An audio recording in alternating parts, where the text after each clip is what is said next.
Okay, internet-based pay-goals, and I'm going through this rather quickly. Once again, it came into play October 4, 2010. It's an electronic enrollment system that for right now it is optional. For the foreseeable future, it is optional for your use. It decreases the development request. Earlier I said it's about upwards of 80% of the applications that come in-house requires a level of development. The great thing about internet-based pay-goals, there are certain sections that must be populated or it will not advance to the next section. For an example, if there's a section asking for your social security number and you only populate it with 8 digits and it actually should be, I believe, 9 or 10 for a social security number, then it will not advance to the next section without you populating that. Where on the hard copy, we're going to develop for that information. It reduces the administrative burden because there's less paperwork, and it's operated by another CMS contractor. It's not actually operated by the NSC. Some enhancements that happen in internet-based pay-goals that are better since the system first launched in 2010. We are now able to collect multiple contact persons for a single application. We talked about how important that contact person is. We can capture multiple people with the internet-based pay-goals. It requires listing at least one managing employee. Another big reason why we developed, as I mentioned earlier, in the earlier days of internet-based pay-goals, that was an optional field for you, but it's a requirement for us. Pay-goals is shared by not only DME, it's shared across the board. And so it was an optional field, so we would always have to come back, even if your application was complete in every other way, because that's an optional field, we'd be like, excuse me, we need your managing employee. You can imagine the amount of frustration that we got from the supplier community and the backlash based on, well, it's not a required field, so that is updated now. The support of the digital upload of required and supporting documentation, the certificate holder, your licensure, all of those things can now be digitally uploaded. You just scan it, PDF it, and send it. Earlier days, you still had to send that in hard copy. And e-signature features to allow the acceptance of electronic signatures. The certification page for your delegated and authorized officials, sections 15 and 16. Once upon a time, not long ago, it had to be that those things were sent hard copy. So clearly you can see why there was a bit of resistance and hesitance throughout the supplier community, because they were like, well, what's the point? If it's not going to be fully, electronic or digital, then why are we doing this? But now that it's in place, and the big thing is there's an e-filter option to better identify location. In the earlier days, when it was in the infancy stages, you would input your information. Let's say you had 5, 6, 10, 20 locations. You would input your information, then you want to go back in and make a change to one location, but it would be lost in the abyss of all that is pay-goals.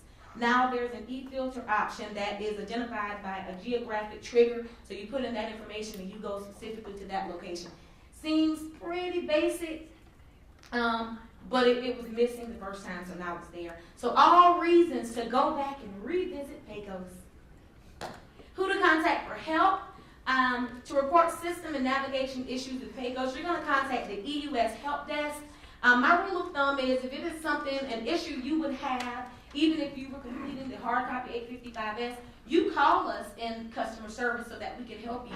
But if you found that it's a navigation issue, you have populated a field and you still cannot advance to the next section, clearly that's a technical issue. So if it's something strange in your neighborhood, don't call Ghostbusters, call EUS. Okay, some brief policy updates. There's a licensure database on the NSC website.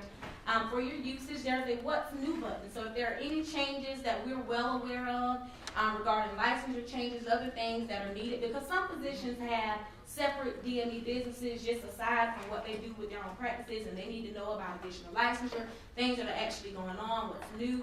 There is a button on the website that you can simply depress, and it's going to send you to a hyperlink. We launched it July of 2013, so there is a full list by month of all of the changes.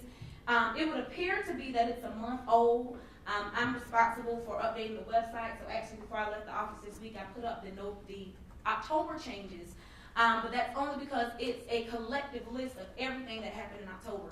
You can certainly still go out to look at your specific service area, and if there's been a change that happened last week, it would be listed. But it won't be under the What's New button until December, because that is a collective list of what transpired in the month before. Fingerprint-based background checks implemented by CMS on August 6, 2014. Is for 5% or greater owners. It's actually required. If you are tasked with providing some fingerprints, you will receive a letter. We have already started with that. If you've not received a letter, it doesn't mean that it's not forthcoming, because all suppliers are subject to it. And it's no rhyme or reason, if you will. Like, it's not like, well, large chains, then physicians, then your regular practitioners.